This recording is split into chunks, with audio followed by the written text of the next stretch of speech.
what's up, everybody? This is Gary Holt from Exodus and formerly from Slayer, and you're listening to The Razor's Edge.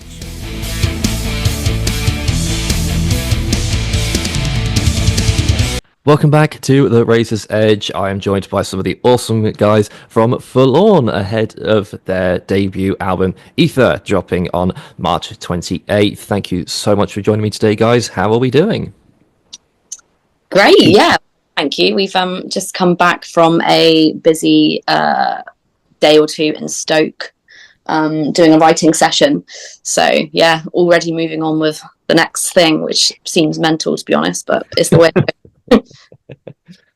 Very quick off the mark with getting new music out there already. Yeah, I think it felt natural. I think sometimes we've been pretty guilty of sitting back on things that we've done and then coming to do the new thing a little bit later than we would have liked to.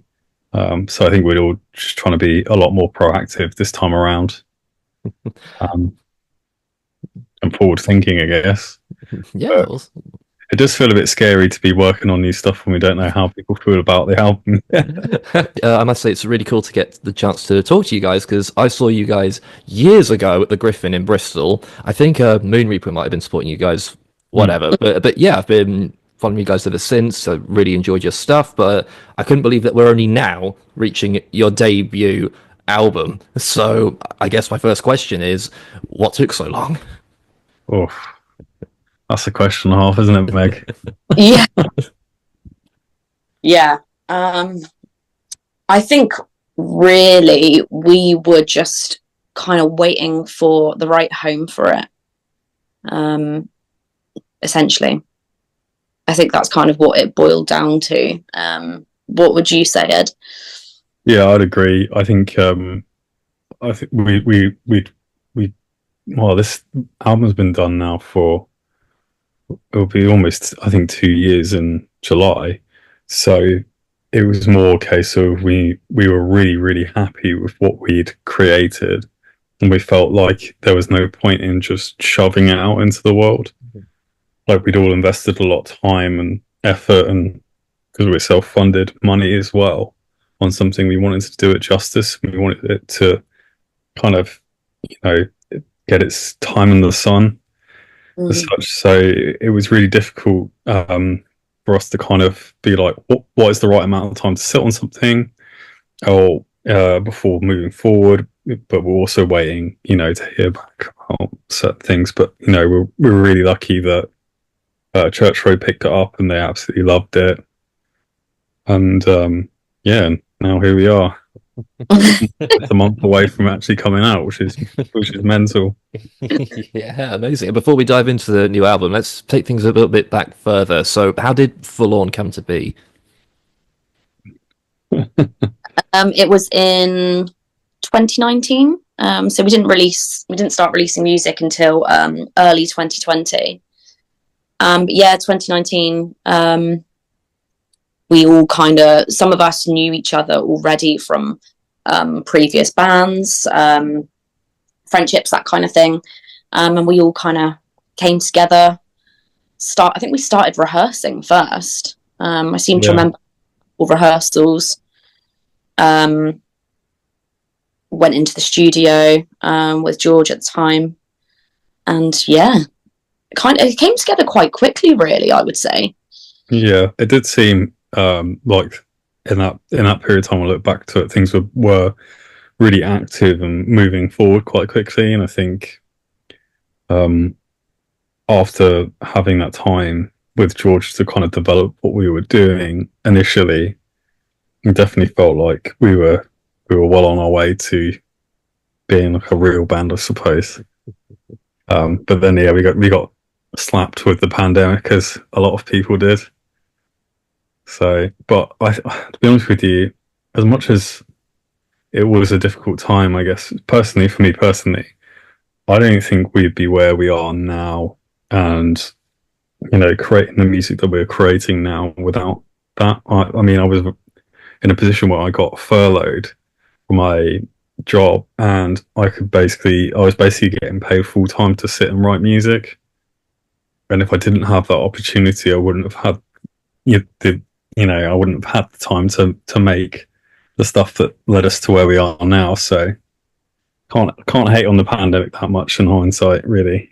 No, I think it gave us time that we probably wouldn't have had otherwise to really actually think about what direction we wanted to take it in, musically and artistically as well. Because when we started, like, I was looking back through, photos the other day from our first live shows, and even like from the outfits that we wore compared to what we look like now, it's, that was a little bit further on, I suppose. That was when we were able to actually gig for the first time. But even that time period before, where we were literally waiting to gig, that was such an important time for us to just kind of be like, what do we want to sound like? Because we had so many different things in the cauldron, and then we just kind of pick where we wanted to go with it. So I think it was, obviously it was a dreadful time for a lot of people, but artistically and creatively, I think it was what we needed. Yeah, awesome. Obviously, your early years releasing music was done almost exclusively through singles, culminating, of course, though, in your EP. You'll have to help me with the pronunciation here. Is it pronounced Sale? Seal? I believe it's actually Sile. Sile. Okay. Sure, we'll go with that. That's what I didn't even know that. Fantastic. But I'm always worried about getting pronunciations wrong. It's really encouraging that not even you guys know. So that works for me. Anyway, so that EP had the amazing track, "The Weight of It All" on it, which I think is currently sitting at 186,000 hits on Spotify. I think it got played on Radio 1 and Kerrang as well. That's incredible. You mentioned earlier about how you were waiting for this debut album to feel like it was the right time for it, but did having a song go that well, was that a little bit of encouragement to go, maybe we could take this further? Oh yeah, I would say so. That was also incredibly sort of stressful because we at that point we were still putting the pieces together for the album. So whilst that song itself was absolutely raging, we're all like sort of rushing around being like, what do? We feel like we need to put something else out. And it's like, we don't have that yet. So yeah, that in itself was pretty crazy because it just sort of seemed to cotton on and start snowballing, and we were like, it started off, and I was like, oh, it's doing really well. It's surpassed all of our other songs now, and then it was just like, I think it was just like overnight it gained like a ridiculous, like 10,000 streams overnight or something ridiculous like that, and I was like, and we were all like, what is going on? Yeah. I mean, I don't that it got as much, like, I don't know if it got the same amount of playlisting even as Old Wounds did. It's weird to see how crazy that kind of went, but I think it also helped us realize like what our listeners like, in terms of like our sound, so that kind of gave us inspiration for future material, I think. Yeah, definitely. Yeah, awesome stuff. So let's talk about folk horror. I've seen that tagline used a few times. Do you use that to describe your music, your aesthetic, your vibe? Which bit of Forlorn is the folk horror? It's the whole package. The whole package. Mm-hmm. Yeah, definitely. Definitely aesthetically, and artistically, and yeah, sonically as well. Especially once people hear this record, I think that they'll like hear a lot of those kind of crazy folk horror influences in there, like in the kind of real subtle layers of the music. It's there. Yeah, I think that's an important thing to touch upon with the album as well. Is it's I feel like a lot of people didn't initially get it, and then when they've seen us play and they experience that, then they're like, I understand it now. Mm-hmm. I think the album as such is giving people, we're trying to give the people the same experience they'd have from one of our live shows, for instance. So it's an experience from start to finish, and then I think the penny will start to drop for quite a few people. Yeah, Yeah, well, I mean, I'm all about getting nerdy over subgenres. So if you throw folk horror in the mix, I'm more than happy with that. We'll get another one on the pile. Were there any other bands that were doing this that you took inspiration from, or were you trying to fill a void with this? I think I don't think. no. Sorry. From a musical perspective, I've always loved the idea. I love loads of different genres of music and loads of different subgenres within metal as well. In fact, I grew up listening to a lot of Scandinavian style like music. So my friends when I was in secondary were quite elitist. So we were on a limited diet of like Children of Bodom and Ensiferum and all these sort of like folk metal bands, I suppose. But I also really loved Killswitch Engage, so I had to hide that from them. And I love Opeth as well, and just anything that sort of gets my attention. I think there's a lot of different like hooks buried in those genres of music. And I was like, my what I kind of want to achieve with this band is how can I make something that's really accessible but then has all these great elements from these genres of metal that I really love, and even outside of metal, all these different elements that I love. But how can we make that not like a garbled mess and actually really appealing for people to chuck on? And I think that's something that we're always trying to push, like as a collective of musicians. We all love like really different things, so and I think that comes through in the music. So it's difficult though, because you never really know, do you? I don't want to sit here and be like, oh, we're the only one that's ever done it. And then it's like the following day, someone pops up and be like, actually, we've been doing it for 10 years. And you're like, oh, all right.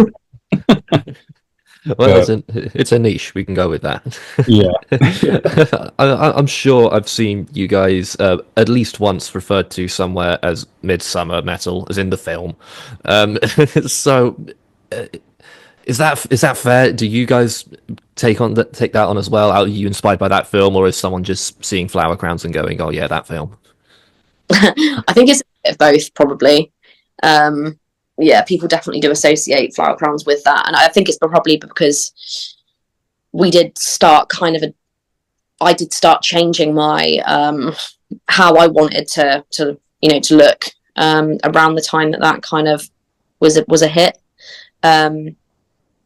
But that being called that also, I think, inspired us to actually, go further down that rabbit hole and think, okay, well, maybe it does work. So, yeah.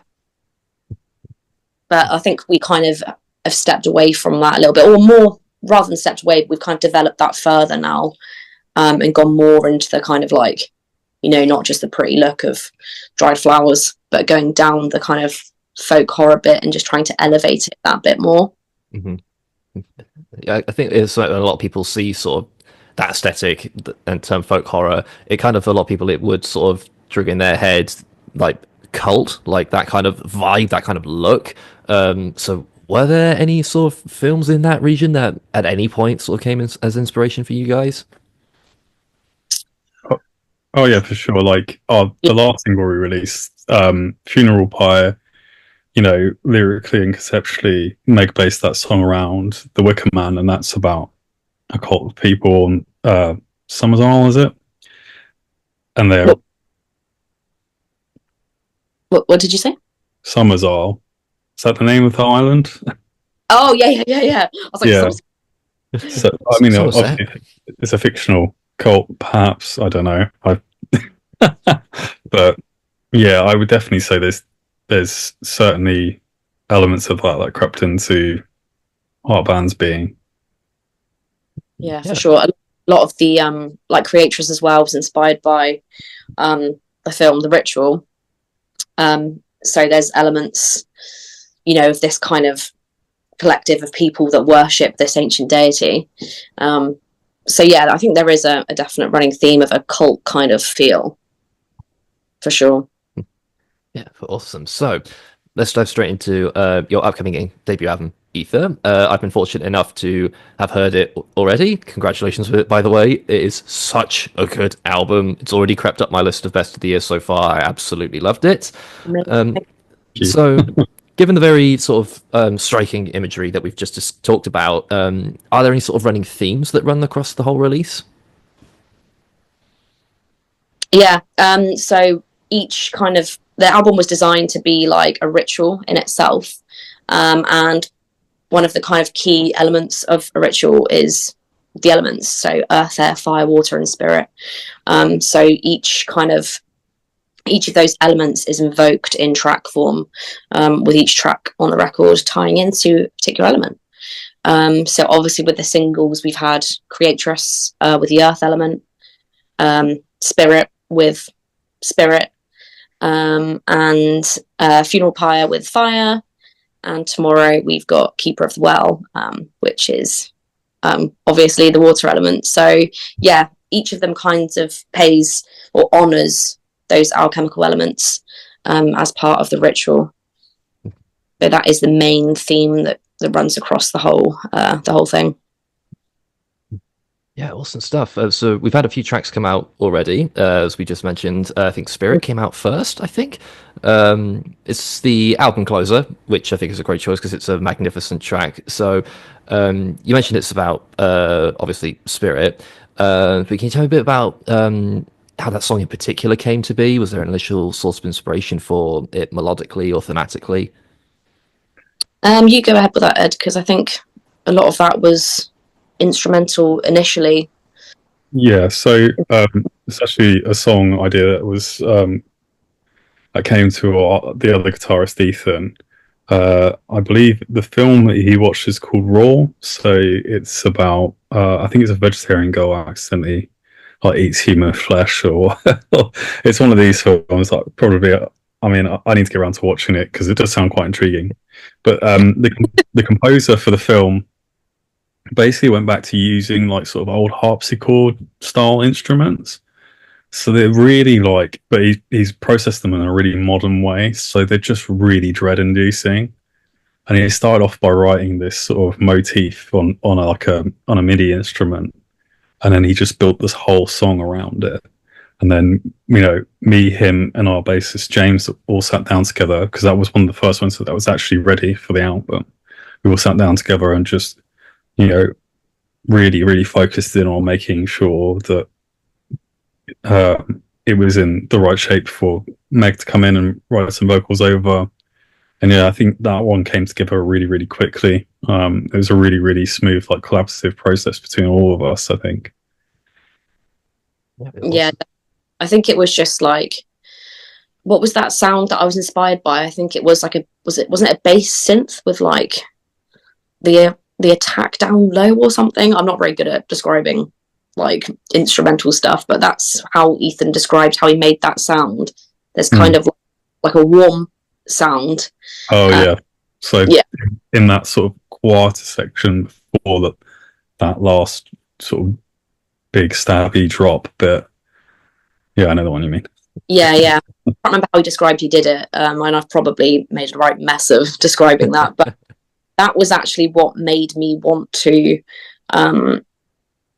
feel kind of like I wanted to go down a route of the whole shapeshifter concept, because I'd watched the Stephen King series The Outsider, and read the book, and that there was an association with that sound, that like synth sound, and like the literal process of like shape shifting, and it all, for me, like lyrically, it all started with that.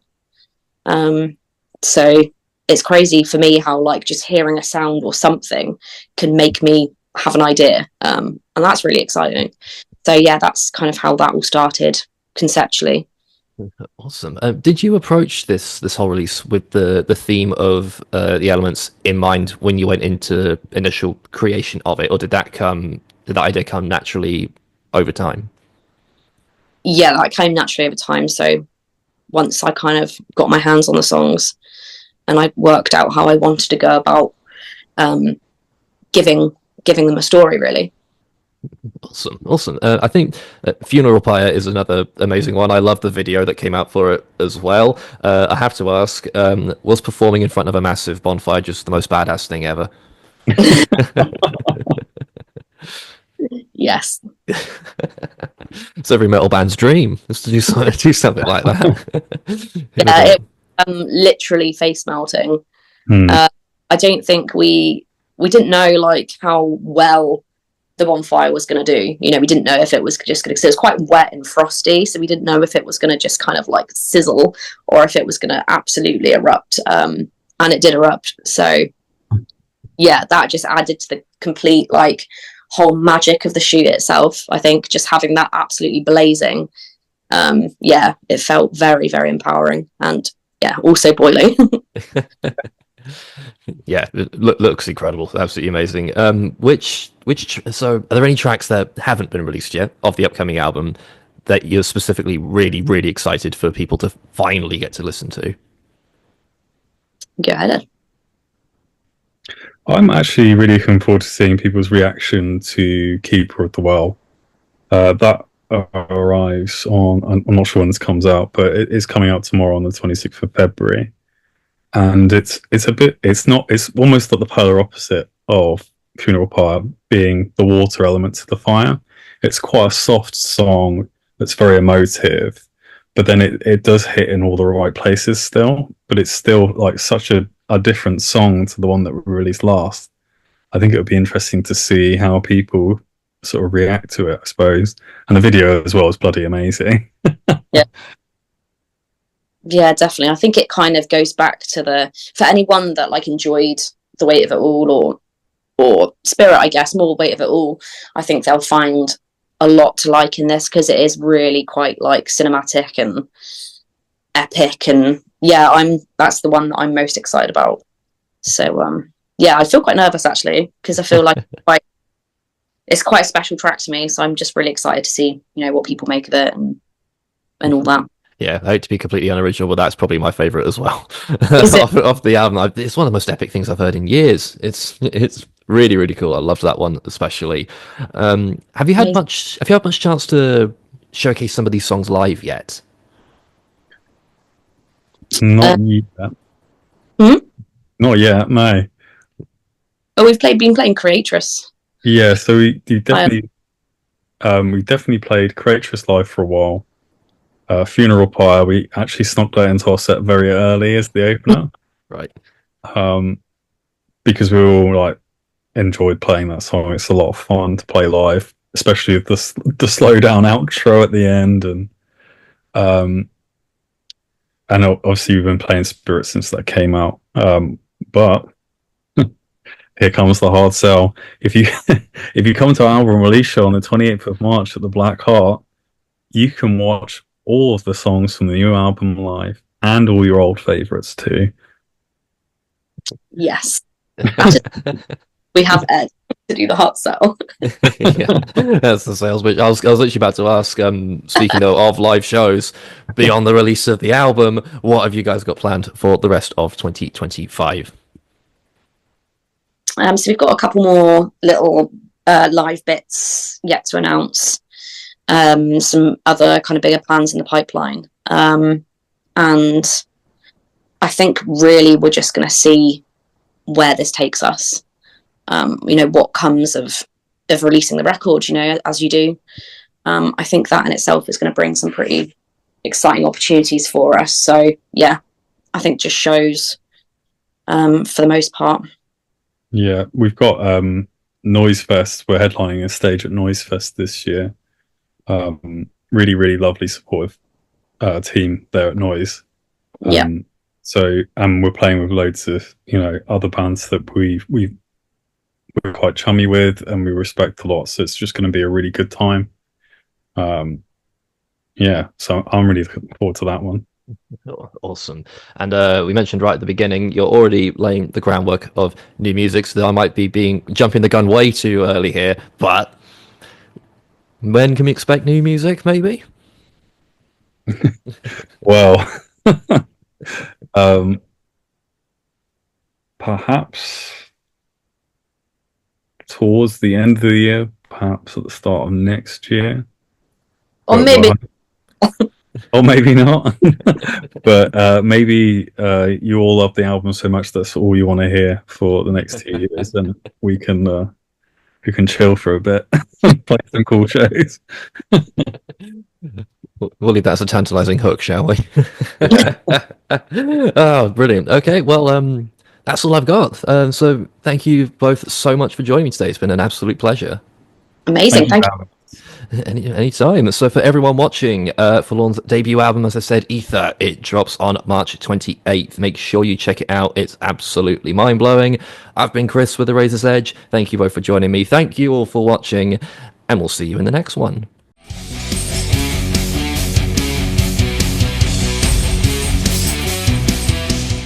Thanks for listening. Make sure you keep up to date with all of our interviews by subscribing to our channel.